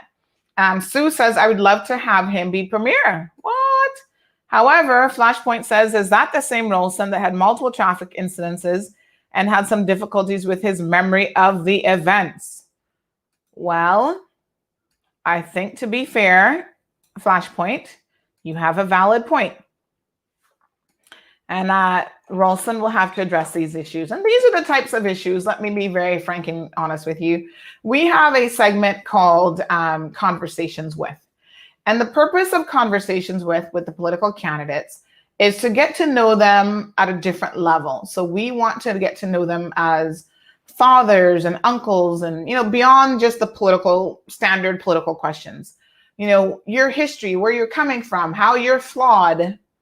And naturally, if we were to have a Conversations With segment with Ralston Anglin at Flashpoint, that would be one of the things that we would have to address, because as Marshall and yourself has rightfully pointed out, there have been concerns that Ralston has some sort of an issue with drinking and because of his traffic offenses. And so inquiring minds want to know. And this is the whole point, folks, of our Conversations With segment. We are going to be asking the questions. So yes, Irvlyn, I did call Coco Gigi. But they do kind of have similar syllable names. Coco, Gigi. You can see how it's easy to mix them up. But yes, and I used to do it all the time. But Coco, she just answers to whatever. I don't think she cares. And before, Gigi could really, she's like, yeah, whatever. Call me whatever. But now she's like, Mom, did you just call me by the dog's name? She is so funny and so smart. And, now that I have a daughter, I have to think beyond myself and where the future of this country is going. And that is why I'm more concerned than ever. Now, listen, I have always been concerned about children in this community because unfortunately, they don't have a proper voice in the Legislative Assembly. There's no one there really pushing for children and family rights. I mean, there's so many places in the world where a mother is able to bond with her child after maternity or during her maternity leave, because in Europe, in the UK, elsewhere, she gets extensive maternity rights. Here in the Cayman Islands, we have one of the worst maternity periods in the world, and that's a fact.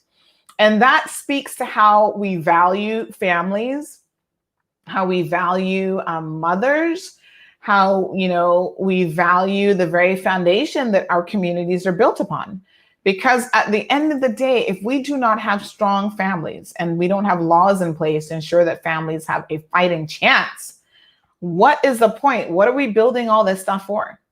For other people to come in and take advantage of it while they make, $25,000 per month salaries so that their wives can stay home as full-time parents and take care of their families? Oh, yes, that sounds ideal. But that doesn't help the average Caymanian, right? So it's unfortunate. There are a lot of Caymanian women that would love the opportunity to be full-time mothers, even if it's just for the first couple years of the lives of their children. I mean, I was fortunate enough to have my daughter with me every single day for the first 8 months. Because as a small business owner, when I decided to return to work at 4 months, I was still able to take her to work with me. She was young enough where I could kind of make that work. And I was in a work environment where I could make some adjustments. And I had someone there kind of helping out for a couple months. And, I was so thankful for that special time with her. There's so many things that I would have missed out on in the first 8 months that I didn't because I had that opportunity. And to be quite honest, there were times when, even as a 7-month-old, I would see her react to situations or do things. And I would think to myself, it's important that this is addressed in the moment. And so, as parents, we have to have somebody else raise our children because the infrastructure and the support, the legislative support just isn't there to allow us to do anything about that. So there are a lot of issues that we need to be very, very concerned about in this country. And I want to hear, there are these women who say that they're running for political office. Well, I want to hear what some of them have to say. Because right now, the women that are in there, well, 2 of them are not of childbearing age, they're grandparents. But Tara Rivers, who is a single mother with a son, I have never once heard Tara speak to the plight of being a single mother or being a mother or any of that. Like, she just isn't connecting with the women in this country on the issues that matter to us. So one of the issues, as you guys know, that is of grave concern to me is that of child abuse in this country. It remains an ongoing concern because there are too many children that are being victimized. And we have to stop it, and we have to stop it dead in its tracks. And the government has failed us. The police have failed us. The DPP's office, they're too busy running around trying to charge me with everything under the sun. They have failed us. So those are issues that we have to continue to agitate for. Now, Bruce says, I couldn't get any of the candidates in my constituency to respond to emails, phone calls, or WhatsApp messages. This made me think that they were running to split the vote. This is the thing, Bruce. Every single political candidate, and this is how I honestly feel, and this is one of the other reasons why I'm not going to run for political office. My phone is always blowing up anyway. Listen, there's hardly a day that goes by that I don't get a question from the general public. Can you provide me with this information? Can you help me with this? One of the beautiful things about CMR is through that avenue, through that conduit, I'm able to reach 15,000 plus people on Instagram, 15,000 plus people on Facebook. By the way, speaking of Facebook and Instagram, right now, the number of likes on both, the number of followers on Instagram, because they call them different things, and the number of likes on Facebook are both at 15,200 and something. Now, we have more followers on Facebook. So on Facebook, we're up to 28,883 followers, which is considerably more than the 15,000, right? So Facebook has both likes and followers, whereas Instagram just has followers. Having said that, that's a lot of people that I can, if you have lost something, if you need help, I can just put a message out there and it will literally reach thousands of people. And so with that reach, we are able to put information out there that the public needs to be aware of. And I can also help people, but I've got people blowing up the private messaging, blowing up the phone. And so, Bruce, I honestly think, and this is my personal opinion, that when people decide to run for public office, whatever businesses they had otherwise, they need to divest those interests, have family members run it, whatever. They need to focus on themselves and their constituents, right? And so what that means is you need to be a full-time politician. I believe this to my core. And so personally, where I'm at in my life, as you guys know, I am a young, well, I'm not young, but I am the mother of a young child, and I have a 4-year-old child. She's just a toddler. She has to be my number one priority above anything else. I can't be trying to save this country or save the world and allow my daughter to fall by the wayside. So every energy I have has to go into building a future for her. And that's kind of where my focus is right now. And I don't want to split that. I am also a small business owner. So I've got a couple, things in the pot, and I am hustling. So I do not see myself at this junction in her life being able to, make any additional sacrifices, time away from her or anything like that. And politics is hard on families. It is hard on children. Children of politicians don't always have the easiest time. And I don't want to subject her to any of that. She is like an amazing little girl. She's only 4 years old, but she has an amazing future ahead of her. I see so much potential.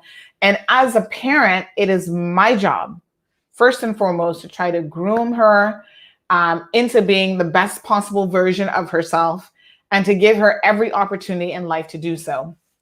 So I think that those are some of the factors that also play in my mind where I am perfectly suited where I am at. Yes. So Jonathan says it's time for Caymanians to look at their way of life and see if they've gained anything from these sellout politicians. Hi, Andy. Thank you so much for tuning in.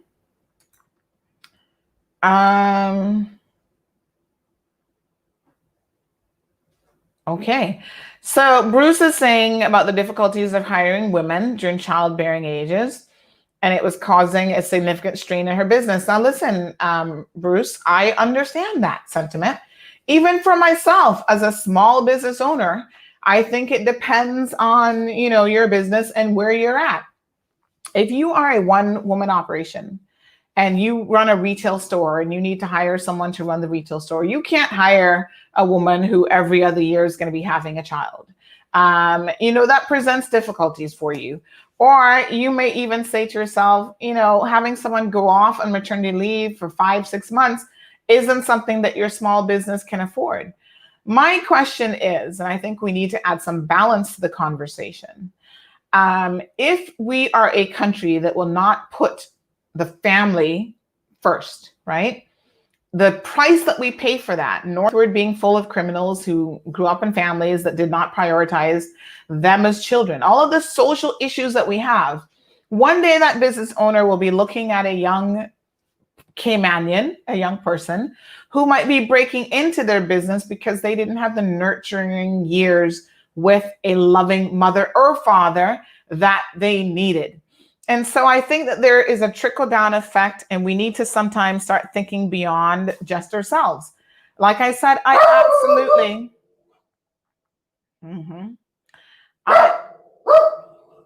Shh, Coco. Hey, what are you doing over there, young lady? Barking at the chickens again. But I do absolutely understand the difficulties as small business owners in particular. Of how that would work from a logistical perspective.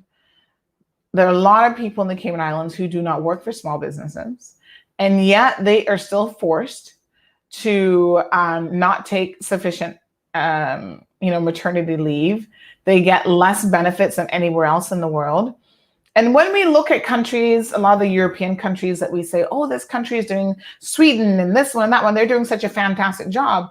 If you look at all of those countries, they have a common thread of having great and excellent educational systems, as well as having systems in place that support the families, support family structures, and that core family, all the programs that they have offered for them, the extended maternity leave, paternity leave, even where the father can take off time to bond with their children, is more than doable. Now, this government can find money for all sorts of stuff. So what would be wrong, and I'm going to throw this idea out there, take it and run with it, politicians, wannabe politicians. What would be wrong with the government providing small business stipends to subsidize, businesses who have to hire additional staff because a woman wants to take extended maternity leave. There has to be ways that we can be more creative about how to do this, because this country does a lot for corporate Cayman. You guys see Coco in the background? Do you see her right there? She's now lying down in the chair. We do a lot for corporate Cayman, and we give them all sorts of concessions and to the tunes of millions of dollars. Or you're going to do this project, we'll give you a $20 million off of the duty and da-da-da-da. Well, guess what? We need to start putting some of those so-called concessions to better use. That's all I'm saying. There has to be a way to strike a better balance that actually benefits the community as a whole.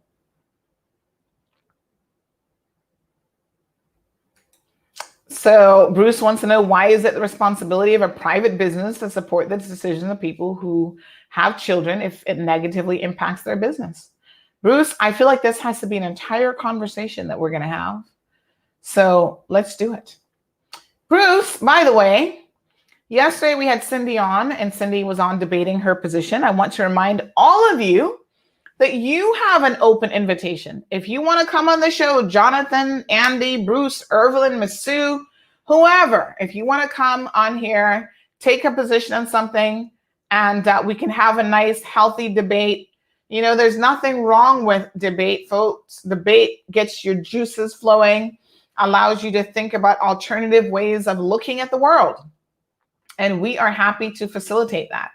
So if you have a position on one thing and you want to, just work through the process, by all means, definitely come on, let's do it. Just shoot me a quick message. So yes, I think going back to the previous comment, politicians do need to make themselves more available to their constituents. In this day and age, with the technology that is available to us, it is so much easier to be able to do that. It's just a message, folks. It's just answering a phone call. Yes, you can get inundated with a lot of comments and a lot of people trying to reach you once you put your name out there for elected office. Sometimes you need a team. You need others who will assist you in that endeavor. And this is, again, why you got to be organized and you got to have it together. Everyone talks about, the PPM is such a well-oiled and well-organized machinery. What they do actually isn't that difficult. It really, really isn't. You just need to have the resources, the systems in place, the processes in place on how to do it.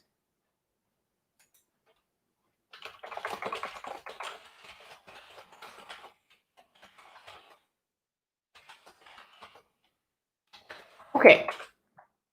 So just a couple quick things that you need to know about the immigration amnesty. So if you have been in the Cayman Islands under this COVID amnesty, that is coming to an end in a month's time. So you need to sort yourself out with immigration, folks. You need to either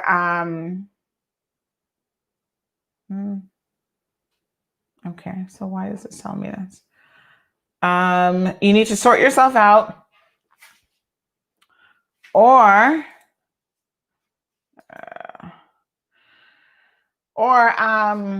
leave the island. So avail yourself of one of the expatriation flights that are leaving Cayman.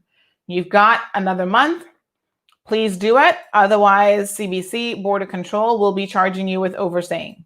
There will be no excuses going forward. So some people are like, well, they've really enjoyed this amnesty, and there have been flights available to them that they've not taken avail themselves of. And so now they think, can I continue to just remain in the Cayman Islands? And the short answer is no. We still have immigration laws and procedures in place that you must follow. The other thing to note is that the travel process. So tomorrow is the first of the month. It is Thursday, October the 1st. So you guys know what that means. So the government quarantine program will be launched. So they've done their field testing. They say they have this multi-layered strategic plan, et cetera, et cetera. We're actually going to put this all up on the website here shortly. And there is a specific procedure on how this is going to work, folks. So please make sure that you are aware of what the legal requirements are if you are trying to come into the Cayman Islands. We need to try to do this safely. We have a lot of issues and concerns with the last positive case that we just had over the weekend was a traveler. Thankfully, they were in the government quarantine, right?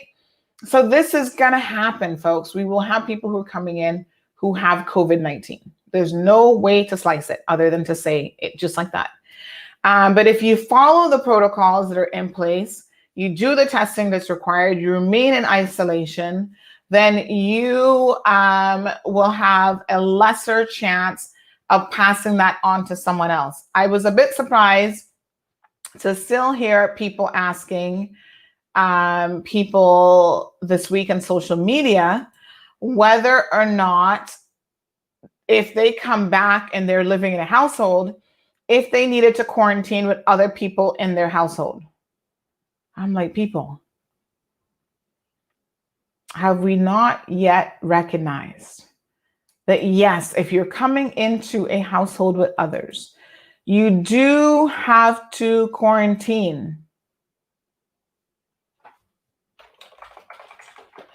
With your entire household. It makes logical sense, folks. You're not getting it yet. It makes logical sense. Your entire household has to be prepared to quarantine.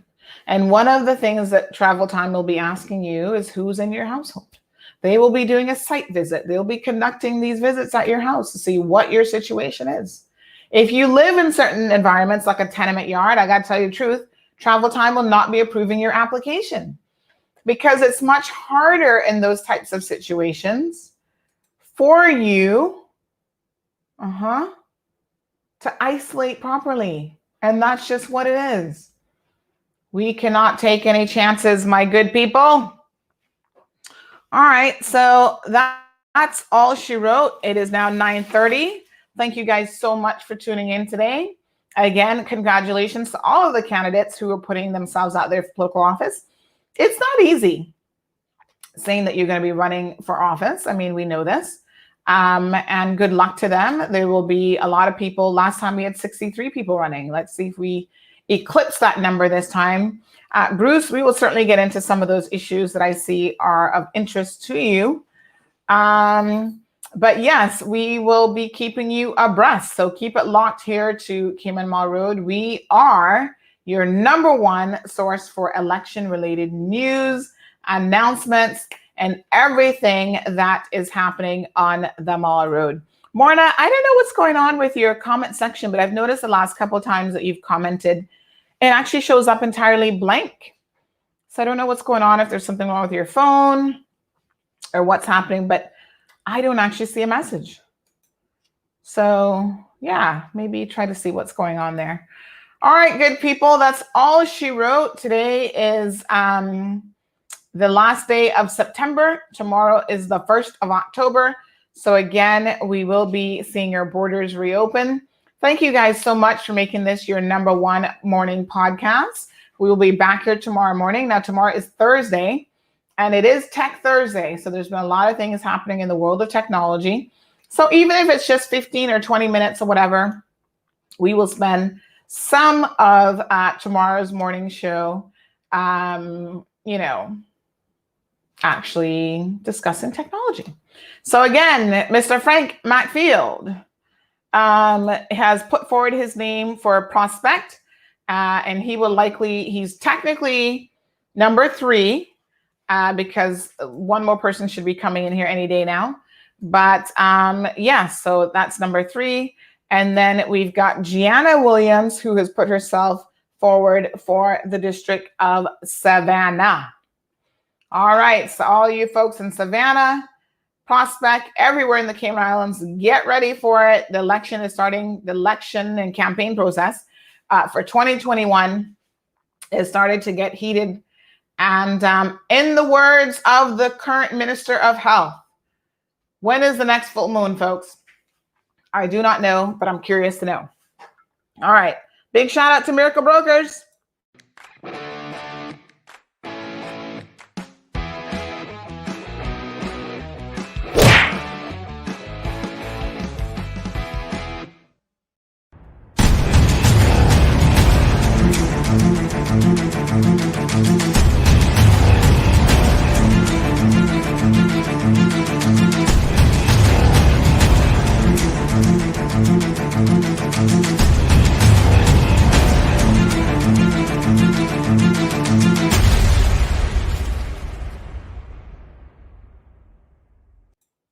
All right, folks, contact Miracle Brokers for all of your, sorry, Gianna, for all of your shipping, logistics, packing needs, everything. They've got you covered.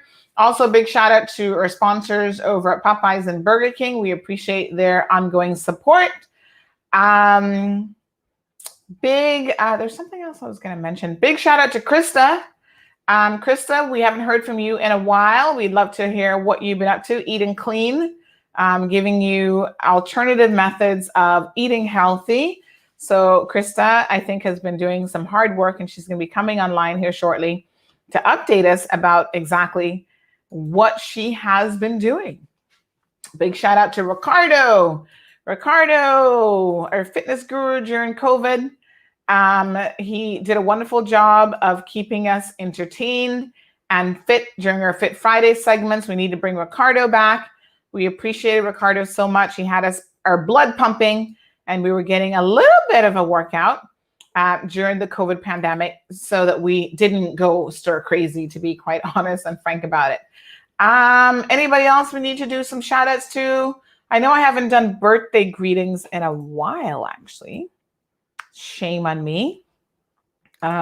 Let's have some birthday shout outs tomorrow. I need to look some of those up. But if you had a birthday in the month of September, happy birthday to you. I trust that you had a fabulous birthday. Anybody else got anything going on before we end the program today? Lots of love to all of you. Again, there's a puppy that is missing that the owners think may have been taken. Her name is Bailey in West Bay. If you've seen Bailey, if you know where Bailey is, please contact the owners. They are desperate to get little Bailey back. And Bailey is so cute and so adorable. All right, good folks. That's all she wrote. Thank you so much. I got my fingers crossed that we've got some new equipment coming. I got to load up a couple videos. So tonight we don't have a show, but I'm going to load up some videos. We have a couple groups, including R3, which is a nonprofit organization that we did an interview with a couple of days ago on Monday. So I've got to load that up so that you guys can view that. Just learning a little bit about who these organizations are. We've got some stuff from Michael Miles' Inspire Cayman Training Center. Some of the young men there have been doing a fantastic job, perfect attendance, and they were recognized on Monday as well. So I got some video editing work to do. And I wish you guys a wonderful, successful, happy, fruitful day. And we'll see you back here tomorrow morning at 7:30 a.m. Thank you so much for tuning in. Thank you for tuning in to another edition of The Cold Hard Truth. Make sure to check Facebook for showtimes and more information and the latest news at CaymanMarlRoad.com. Subscribe to our IG and Facebook pages to get the latest happenings.